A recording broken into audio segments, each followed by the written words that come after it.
So I told you guys I'd be back, and I am. But I kind of wanted to take a second. Sorry, I just got off work, so I'm kind of a mess. But I kind of wanted to take a little bit of time and go over um, the NA basic textbook, chapter one, just the one for now. And if you're an addict like me or an alcoholic, then you know that this book right here, it can be pretty much your Bible. Um, it's got a lot of answers for a lot of different problems and solutions for a lot of things that might be going on in your life right now. So my first topic that I want to go over that I've read out of this, and as you can see, I highlighted things that I feel like apply to me. So if you're an addict like me, I think that you should probably invest in this book. It's a very smart investment indeed. Okay, so the first chapter, it says, who is an addict? This is something that most people struggle with, being able to decipher the difference between addiction and just someone who socially is using, or, whatever it may be. I know for a long time, I denied the fact that I was an addict. I have control over this. I can stop whenever I want to. And I was really just fooling myself. There was absolutely no way in my right state of mind, even my worst state of mind, using that I could possibly stop just because, I thought I could do it. And so who is an addict? Most of us do not have to think twice about this question. We know. Even though we're in denial, we always know. Like deep down, that feeling you get when you're just like, I want to stop, but for some reason I just keep doing it and I can't stop. That question right there is probably the answer to your question is, I'm an addict. I can't stop. Okay. Our whole life and our thinking was centered in drugs in one form or another. The getting and using and finding ways and means to get more. We use to live and live to use. I don't know about you guys, but that's like the story of my life. And I'd wake up in the morning and there would be a pipe loaded by my bed. I would use throughout the day. And I used and used and used to where I used myself sober. And the drugs they weren't doing anything for me anymore. So I had to use more and more and more to get that same effect. And it just didn't seem like it was ever going to get any better. Running out of drugs was horrible. Chasing around town in my car for hours and hours on end just to try and find that next fix. That was exhausting in itself. Very simply, an addict is a man or woman whose life is controlled by drugs. And a lot of us are in denial about this fact. We're just like, oh yeah, no, I don't control, drugs don't control me. I control drugs.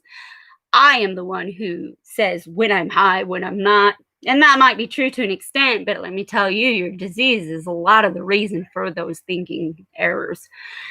All the distortions in your thinking are because of your addiction. There's two sides. I like to think of addiction as kind of like two personalities. I like to divide it into like the white wolf, dark wolf scenario. You have your white wolf, which is your good conscience, and you have your dark wolf, which is your bad conscience, and your addiction lies within that conscience. My question to you is which one do you feed? Do you feed that person full of humility, integrity, honesty, and, just basic good human traits, good character of you? Do you feed that person? Or do you feed the dishonest, selfish, self-centered person on the other side, which is where the addiction lies? Okay? We are the people in the grip of a continuing and progressive illness whose ends are always the same: jails, institutions, and death. If you're anybody like me, then you know what it's like to go in and out of jail. You know what the institutions are like, and pretty much I'm lucky and I'm fortunate to be sitting here today because the next step for me was death. I was probably I'm 33 years old right now, and I was about 3 years ago, I was probably only 100 pounds soaking wet. I was starving. I had some potassium deficiencies because I was starving myself. I've had 3 heart attacks. I've overdosed once. Um, I can't sit here and tell you what drug of choice I had because I was the what you got kind of person. Someone walks up to me and says, "You want drugs? What do you like?" And I'm just like, "What do you got?" I wasn't afraid to try anything new. And there's honestly to say to this day, there's drugs out there I probably have tried that I don't even know I've tried just because they were offered to me and I asked no questions, you know? And that's part of the reason I got sick. I ended up getting hepatitis C because I was sharing needles. Um, I'm the kind of person that thought, no, this will never happen to me. I will not get sick. I got control over this. I was lying to myself. That's for dang sure. This is definitely a program of humility and honesty. Being humble enough to admit that you have a problem and you cannot stop on your own is very, very important. That's what step one is we came to admit that we were powerless over our addiction. Okay, this is a lot about recovery, so I'm sorry if it gets kind of boring, but it's really helped me a lot. Those of us who have found the program of Narcotics Anonymous do not have to think twice about this question. We know that we are an addict or an alcoholic. I like to kind of think of them as both the same. Alcoholics and addicts are exactly the same. They just have a different preferred substance, and that is the only difference as far as my view goes. Other people will they will dispute that and say alcoholism is not addiction and addiction and alcoholism are different, but they absolutely are not. And mistaking alcohol as not in the category of another drug is very dangerous for a recovering addict. um, the following is our experience. As addicts, we are people who use any mind altering, mood changing substance, and it causes a problem in any area of life. Addiction is a disease that involves more than just using drugs. Some of us believe that our disease was present long before the first time we used.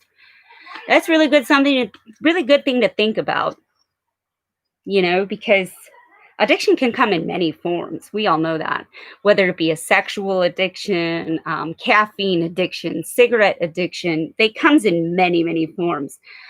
There's codependency, there's overeaters, there's any way of just, using a substance or any sort of addiction to escape reality. Most of us do not consider ourselves addicted before we come to the program. That one sounds like me quite a bit. I can stop whenever I want to. No, I was an addict, but I was clearly in denial. And my obsession over power and control was way more present in my life than my actual obsession to be better and to do good things. I was not afraid to die. I was not afraid to lose anything or give anything to have that fix. I have 4 babies, beautiful babies. And they're kind of just, I got some pictures up there. I was like the super mom of the century, always had a hot meal on the table, clean, well taken care of, well-mannered children.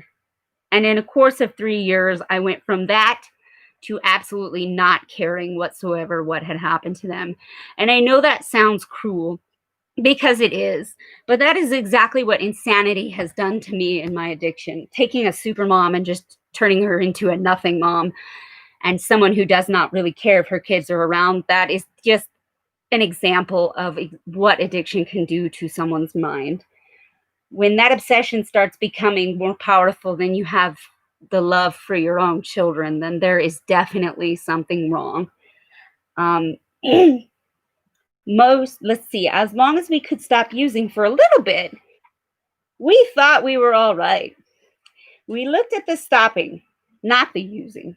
So every time you attempt to get sober, or, me as an addict, I used everything in my power to say, oh, well, I was sober for a day. And so that was me being in control.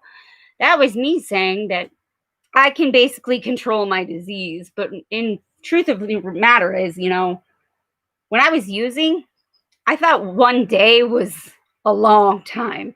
And it was super, super hard. I white knuckled it like crazy. And if you don't know what white knuckling is, it's grabbing a hold of sobriety, grabbing a hold of recovery, and just grabbing it, not letting go. And basically, that's where you get the whole white knuckle syndrome. Your knuckles turn white because you're just grabbing on so tight. Um, as our addiction progressed, we thought of stopping less and less. Only in desperation did we ask ourselves, could it be the drugs? We did not choose to become addicts. We suffer from a disease that expresses itself in ways that are antisocial and that makes detection, diagnosis, and treatment difficult. Our disease isolates us from people who accept when we were getting and using and finding ways to and means and ways to get more. Hostile, resentful, self-centered, and self-seeking. We cut ourselves off from the outside world. Anything not completely familiar became alienated and dangerous. Our world shrank and isolation became our life. We used to survive. And that is true.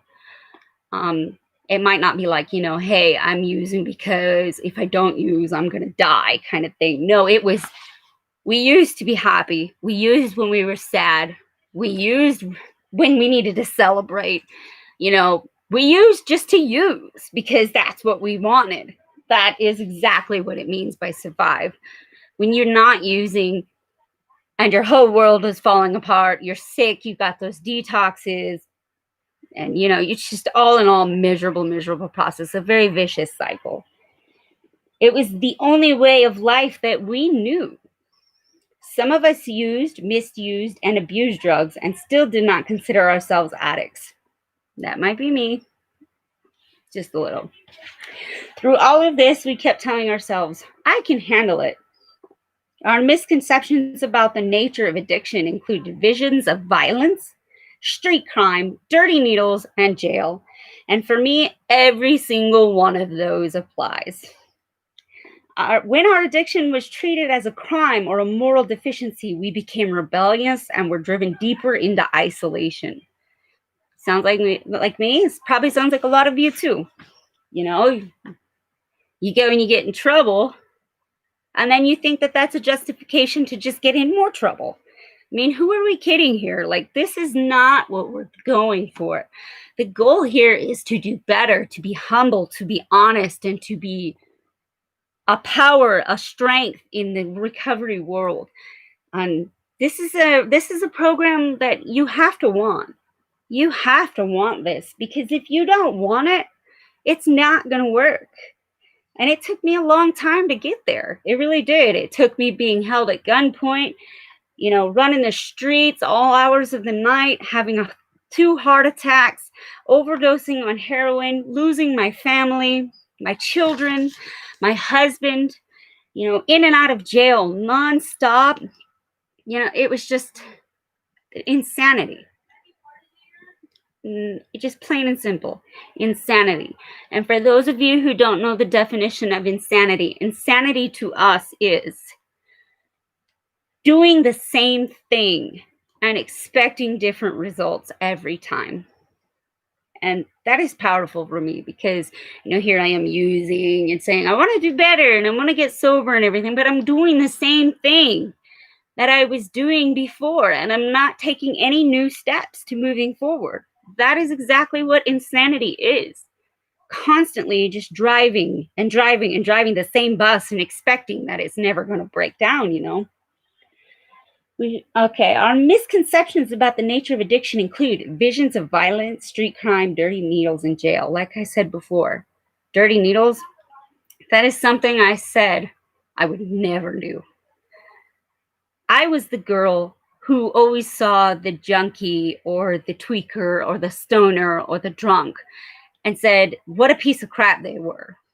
I try to teach my children now to these days, If you see an addict on the street corner, it is more than appropriate for you to walk up to them and offer them some sort of support in some way, as long as it is not dangerous to yourself.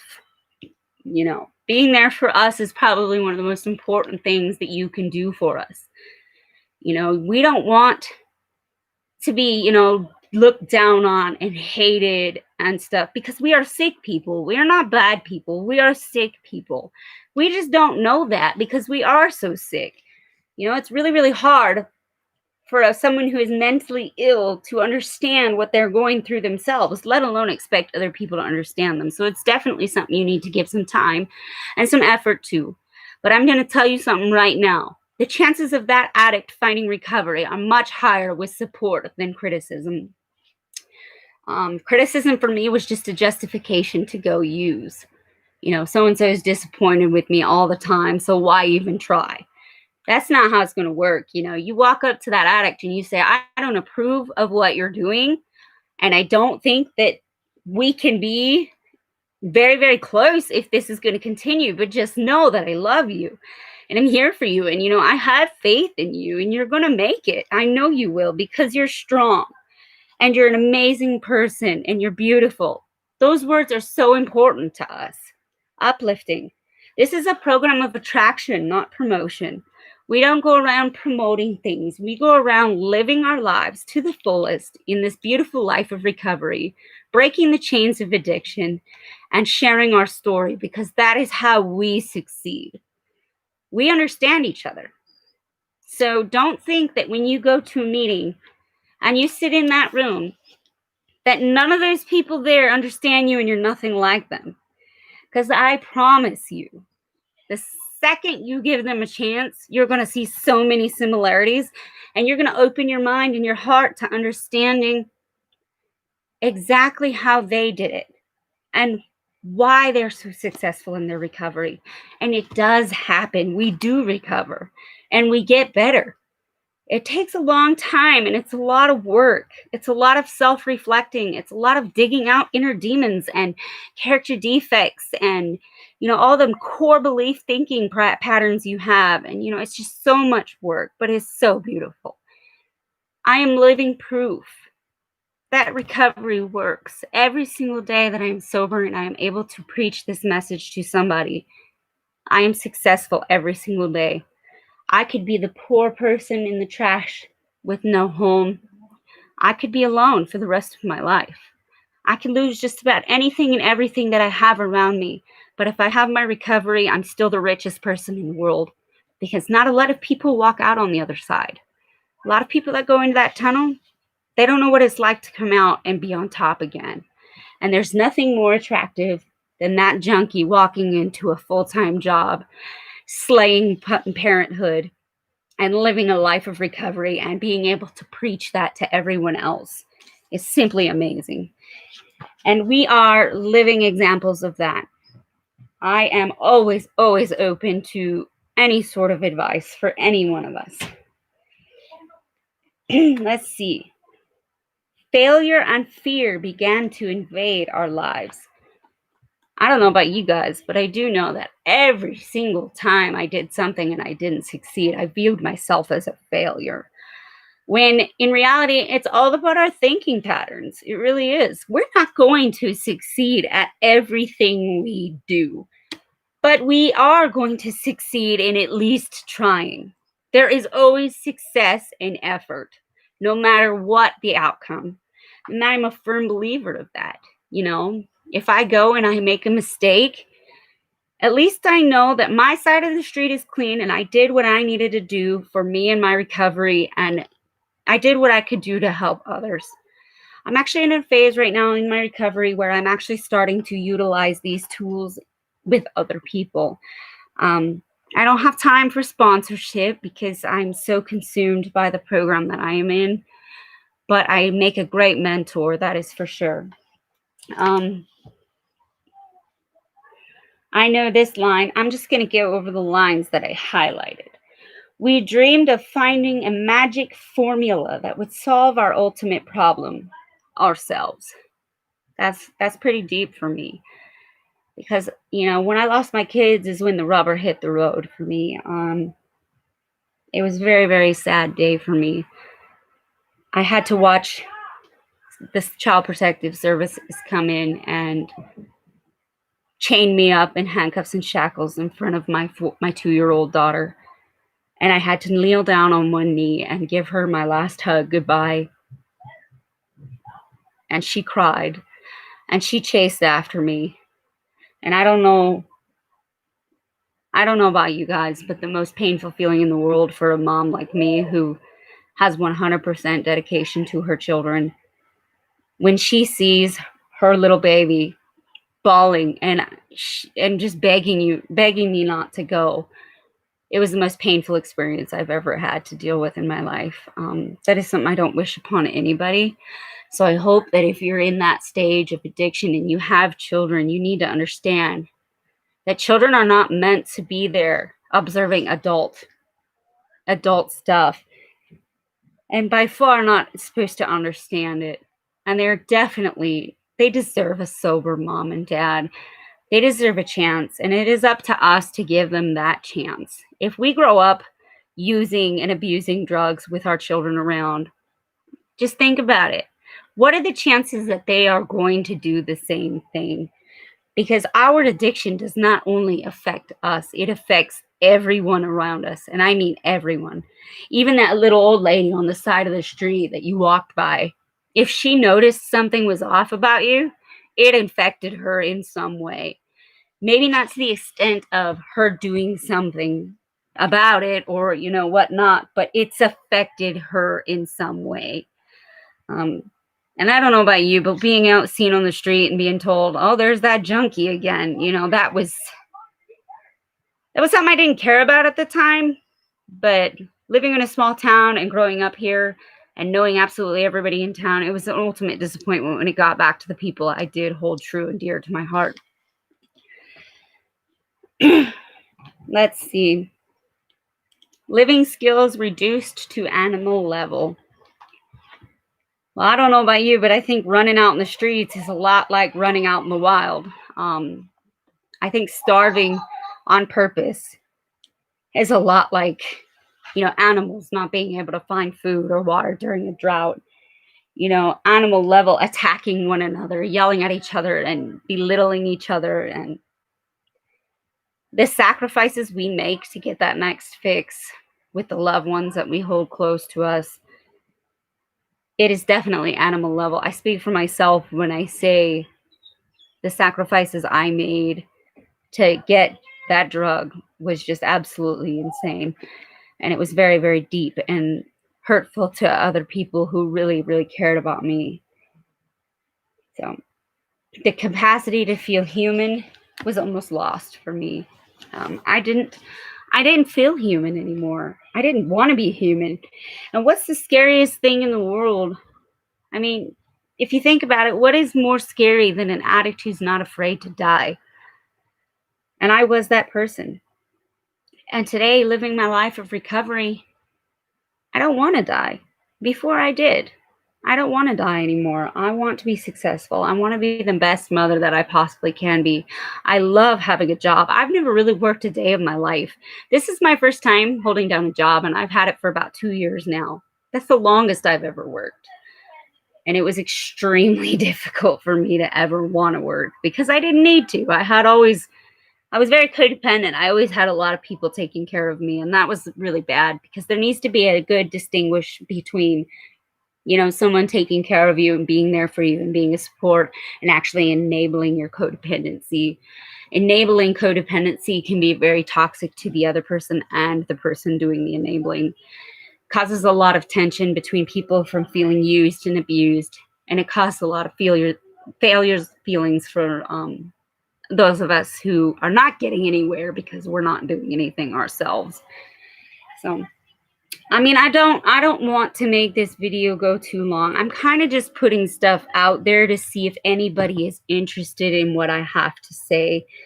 But definitely when people subscribe and people comment and stuff, it gives me definitely more to go on. And if you guys have anything that you think you want me to talk about, because I'm kind of new to this, kind of nervous. It's kind of my first time doing this kind of thing. Give me some suggestions. I'm still that addict in recovery, and I'm still learning a lot about myself, and I'm learning more and more every day about the book and recovery and the 12 steps. I would really like to go over the steps with you, because that's when we can go really deep in depth with a lot of good things. Step 4 was really hard for me. Making a fearless inventory of myself. That is when all your character defects come out. I promise you that. And that is your own reflection of your own self through your own eyes. And it is very deep, and it was very, very beneficial for me. And yeah, just let me know what you guys think. And if you want me to move forward with this, for sure, keep subscribing. We will go through lots of stuff. Single mom here, though, with 4 kids and living a full life of recovery. I have a lot to say. Just put it that way. I definitely have lots to share. So, yeah, just let me know, and we'll take it from there. If you're sober tonight and you're an addict like me, good job. You have no idea. You are a rock star. And let me know how long you've been sober, because that intrigues me. The old timers make me inspired, and the newcomers inspire me just as much, because the newcomer has just as much to offer as the old timer. It's a good reminder of where we were at and what we were going through, because a lot of us get on that pink cloud to where we think we're recovered and we don't need to maintain this anymore, and we don't have to go and do anything anymore. We're all better. Don't let yourself be brought back to the program by the benefits of the program. Thinking you're all better is the biggest mistake that you could possibly make, and you have to convince yourself that that's not the case. It is never going to be the case, and recovery is maintenance. It is daily maintenance. It's daily inventory. And it is concrete support network. One of the hardest things about recovery is reevaluating your relationships. Who's healthy? Who's toxic? Who are you healthy for? Who are you toxic for? But for sure, definitely, recovery is a selfish program, and it's about what's best for you and you only, even over and above your own children. Because without my recovery, my children wouldn't have me today. So with that being said, I will end this video, and we'll take it from here and see how it goes. I love you guys. And if you're not sober tonight, and if you're still having trouble using, just know that there is someone out here that loves and cares for you. And we have faith, and I have faith in you. Now, I'm not going to say we. I like to say we a lot because we speak as a fellowship, our group. But I have faith in you. And I know you've got this because you're a rock star. Addicts are some of the smartest, most resilient people in the world. And they're so beautiful when they recover. And I look so forward to seeing many, many faces through recovery and watching their journey, because I'm in it too. So yeah, have a great night, you guys. It is 10 p.m. in my house, so I'm going to go to bed. But just know, I love you. Bye.